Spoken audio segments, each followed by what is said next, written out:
L'alerte est donnée au milieu de la nuit. Les sirènes résonneront jusqu'à l'aube dans le ciel de Kiev.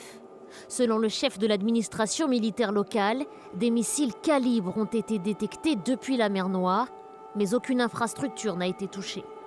En revanche, à Odessa, dans le sud du pays, les dégâts sont considérables après une attaque aux drones explosifs et aux missiles. Plusieurs sites du port se sont embrasés. 60 000 tonnes de céréales ont été détruites selon le ministre ukrainien de l'Agriculture. Des réservoirs ont également été endommagés. Ces sites ont délibérément été pris pour cible par Moscou, selon le président Zelensky.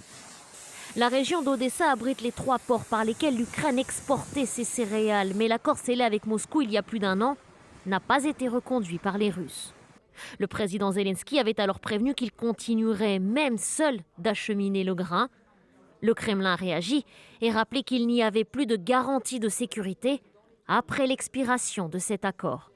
Les frappes ont aussi visé cette zone résidentielle. Les habitants de cet immeuble ont échappé au pire.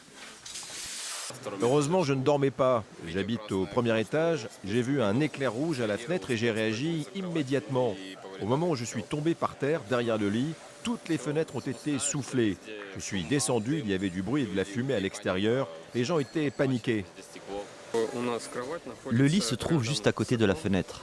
Lorsque je suis entré dans la chambre pour voir ce qui s'était passé, j'ai vu des éclats de verre sur les oreillers et le matelas.